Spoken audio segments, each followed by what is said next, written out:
আবার তারেক রহমান সাহেব যেটা বলছেন যে আমরা নির্বাচনের ফল যত দ্রুত পাওয়া যায়, এটা তো অবশ্যই আপনি নির্বাচনের ফলটা যত দ্রুত পাওয়া যায় সেটা ভালো, কারণ এখানে দুটো ব্যাপার আছে।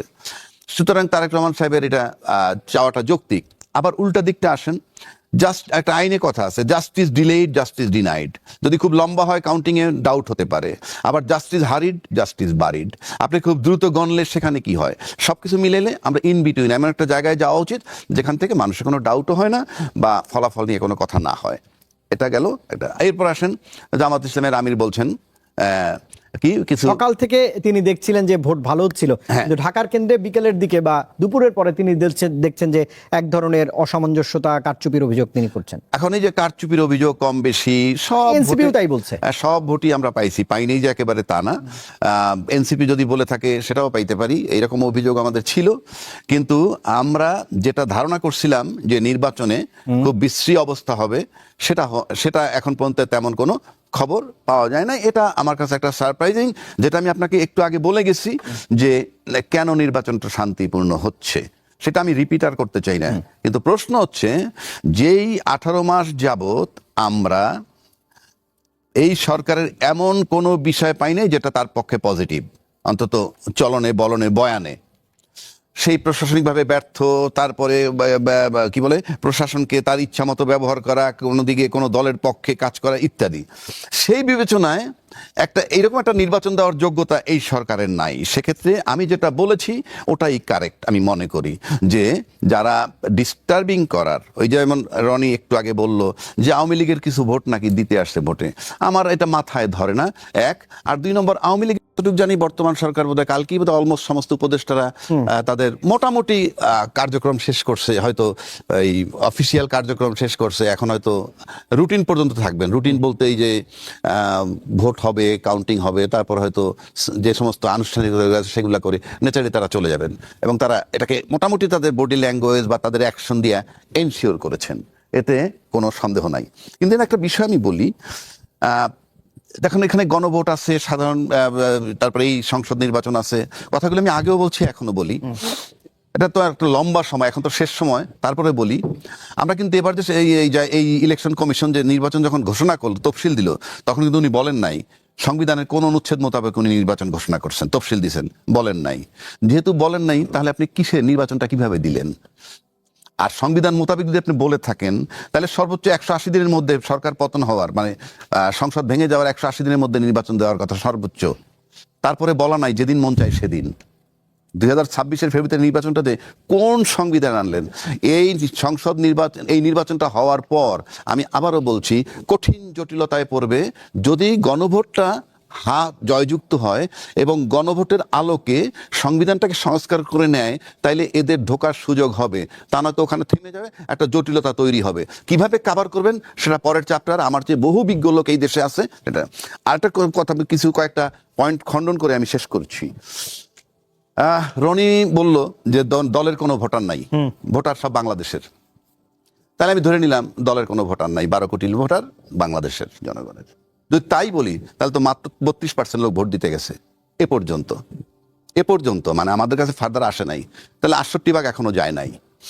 2 নম্বর, হাসিনা কিন্তু বলতো একটা কথা, যে সব দল নাই যে আমরা নির্বাচনে পরাজিত হওয়ার পর কারচুপির কথা বলি নাই। 1991 সাল থেকে সূক্ষ্ম কারচুপি, সেটাও বলেছে, সূক্ষ্ম কারচুপি, স্থূল কারচুপি। আমি আপনাকে শেষ করে দিচ্ছি আমার এটা। বাংলাদেশের নির্বাচনের 2টা পার্ট, একটা হলো কারচুপি আর একটা হলো ইঞ্জিনিয়ারিং। কারচুপিটা করে কারা? কারচুপিটা করে দল। ওই যেমন আমির সাহেব বললো কারচুপির খবর পাওয়া গেছে, কারণ কারচুপির সাথে তো সরকারের কোনো লোকজনের ইনভলভমেন্ট নাই, ওইটা দলীয় নেতা কর্মীরা বুথ দখল কর চুপি।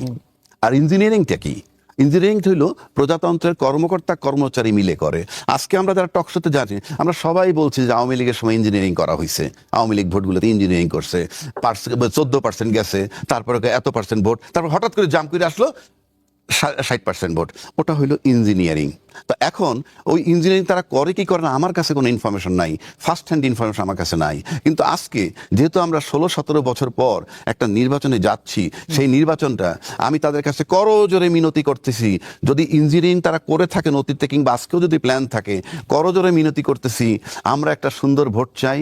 আমরা কোনো ইঞ্জিনিয়ারিং আপনারা করবেন সেটা চাই না, আপনারা করেন কি না আমি জানি না, যদি করে থাকেন, করার প্ল্যান থাকে, তাহলে আপনাদের কাছে মেহেরবানি করে ক্ষমা চাচ্ছি। 1, 2 পাশাপাশি যেহেতু আমরা তাদের সন্তান আছে, তাদের স্ত্রী আছে, পুত্র আছে, আমি এখান থেকে এই চ্যানেলের মাধ্যমে ওই স্ত্রী পুত্রদেরকে বলবো, আপনারা আপনাদের হাজব্যান্ড এবং পিতাকে বলবেন যে দেশে একটা সুন্দর ইলেকশন হোক। আল্লাহর দোহাই, যথেষ্ট করেছেন, বিগত 16 বছর করেছেন, এবার আর কইরেন না। আপনারা দয়া করে এটার থেকে বিরত থাকেন যদি করার ইন্টেনশন থাকে। এটা আমি বলবো স্ত্রী পুত্র যাতে তাদের স্বামী এবং পিতাকে আবেদন করে। কেন আমি বলি, যখনই আপনি ইঞ্জিনিয়ারিং করে কাউকে ক্ষমতায় নেবেন, তখন ওনাদের নৈতিক দায়িত্ব হয়ে যায় তাকে আবার টিকিয়ে রাখার, এবং টিকিয়ে রাখতে গেলে বিরোধী মতকে দমন করতে হয়। সুতরাং ইঞ্জিনিয়ারিং করে যদি কাউকে ক্ষমতায় আনেন, তাহলে জনগণের উপর আবার দুর্ভোগ আসবে। আমি আবারও তার পরিবারের স্ত্রী পুত্র কন্যাকে বলছি, আপনার স্বামী এবং পিতাকে দয়া করে বুঝান, এই দেশ আমাদের। এই যে খালি দেশে মানে সরকার গঠন করবেন তা না, দেশের মানুষের নিরাপত্তা সবকিছু দরকার। সুতরাং আমি এই নিবেদনটা করে গেলাম। আবু সাইদ খান, আমার কাছে এটা আর বক্তব্যটা অংশগ্রহণমূলক যে বললাম আমরা নির্বাচনটাকে, সেটা তো আমার পুরো হাসিনার মতো মনে হয়ে গেল।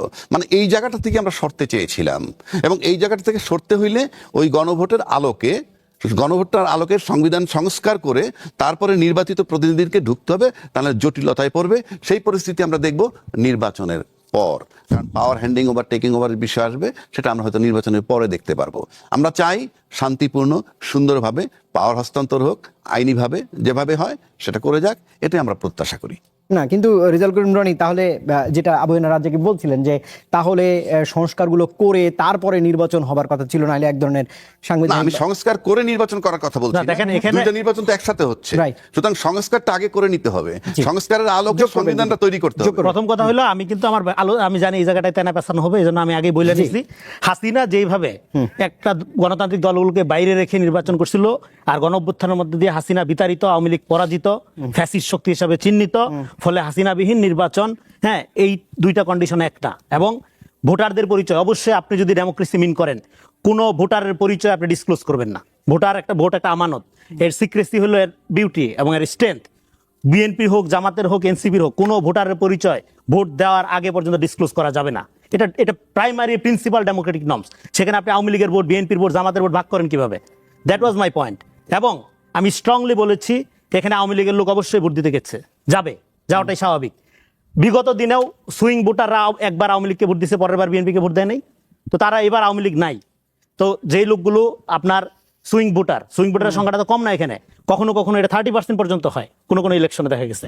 তো সেই লোকগুলো যারা আওয়ামী লীগকে ভোট দিচ্ছে বিগত দিনে, তারা ভোট দিতে যাবে না? ডেফিনেটলি ভোট যাবে। ফলে এটা আমরা কেন ধৈরাই নিব যে হ্যাঁ আওয়ামী লীগ কোনো ভোটার ভোট দেয় না, এবং ভোটার টার্ন সুইং ভোটারে তো দলীয় ভোটার বলা হয় না। হ্যাঁ, কোনো ভোটারকে দলীয় ভোটার বলা যাবে না, কোনো, এটা প্রিন্সিপাল। কিন্তু ভোট দলীয় ভোট ব্যাংক বলে একটা কথা আছে, এটা ভোট ব্যাংক, এটা আপনি আলোচনায় রাখবেন, কিন্তু আপনি ক্যাটাগরাইজ ভাগ করবেন না। নিশ্চয়ই দলীয় ভোট ব্যাংক এটা দলের কাছে, একজন বিশ্লেষকের কাছে না, নিশ্চয়ই এটা একজন সাংবাদিকের কাছে না, বা একজন নাগরিকের কাছে না।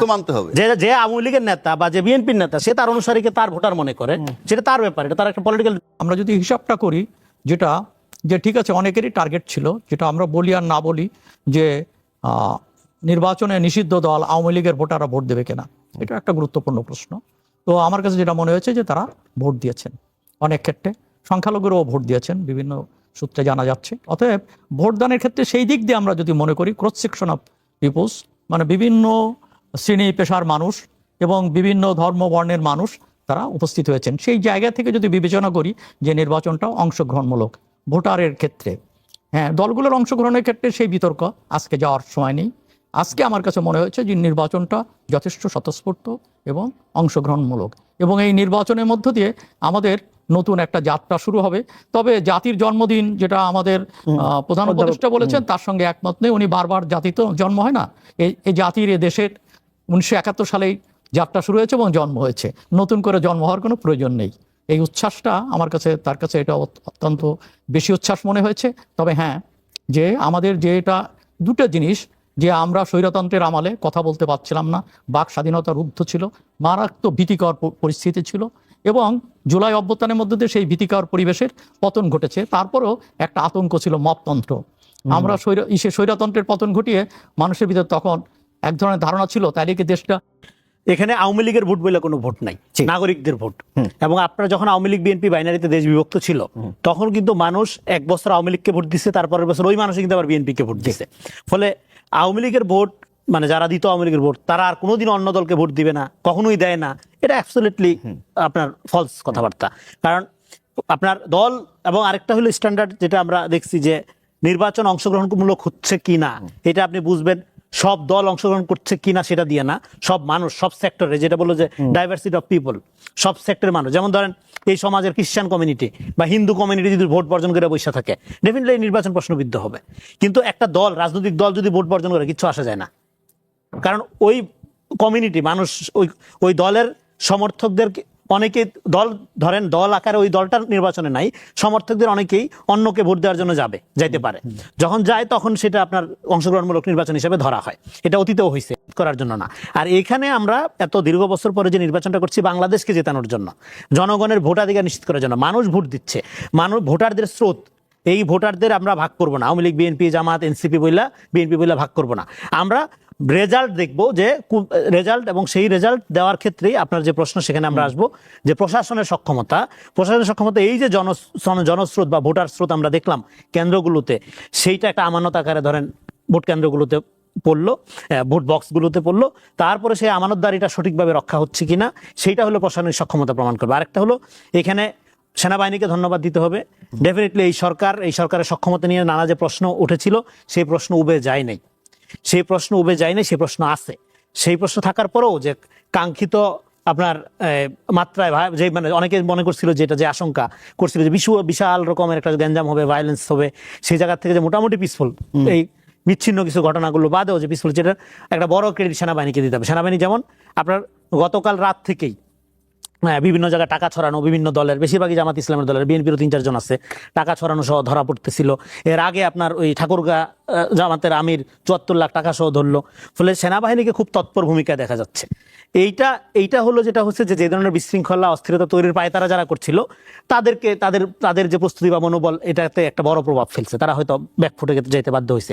এইটা একটা বড় কারণ। কিন্তু মূলত যে জিনিসটা করতে হবে, এখনো আইন শৃঙ্খলা রক্ষাকারী বাহিনী বা প্রশাসনের প্রমাণ দেওয়ার আপনার সময় পার হয়ে যায়নি, তাদেরকে প্রমাণ দিতে হবে। স্টিল তারা একটা, আপনার কি বলবো, যে একটা তাদের উপর সবাই নজর রাখছে, বাংলাদেশের জনগণ, রাজনৈতিক দলগুলো, যে এইখানে ভোটের দেখেন কতগুলো পর্যায়ে আছে। প্রথম হলো নির্বাচনটা অনুষ্ঠিত করা, তফসিল দেওয়ার থেকে যদি আপনার তফসিল দেওয়া, তারপরে দলগুলোকে নমিনেশন, মনোনয়ন সবকিছু মিলে নির্বাচন দেওয়া, ভোট কাস্টিং করা, ভোট গণনা, ফলাফল দেওয়া, নতুন সরকারের শপথ নেওয়া। এই পুরা প্রক্রিয়াটা শেষ না হওয়ার আগ পর্যন্ত আপনি বলতে পারবেন না যে, মানে আইন শৃঙ্খলা রক্ষাকারী বাহিনী শুধু না, নির্বাচন কমিশন, রাষ্ট্রীয় কর্তৃপক্ষ, তাদের দায়িত্ব সুচারুভাবে সম্পন্ন হয়েছে। এই দায়িত্বগুলো তাদের পালন করে প্রমাণ করতে হবে। এখনো পর্যন্ত দেখা যায়, এটাকে আমরা বলবো যে হ্যাঁ, খুবই হতাশাজনক না, কিন্তু যেই অনিয়মগুলো অলরেডি হয়েছে, সেটাও তো গণঅভ্যুত্থানের পরে কাঙ্ক্ষিত ছিল না, হওয়া উচিত ছিল না। হ্যাঁ, সেটাও আমাদের মানে প্রতিবাদ করতে হবে, এগুলোর থেকে আমাদের বের হইতে হবে। এটা একটা। আরেকটা হলো দেখেন, আমরা বারবার বলছিলাম নির্বাচন হওয়াটাই সবচেয়ে বড় সংস্কার।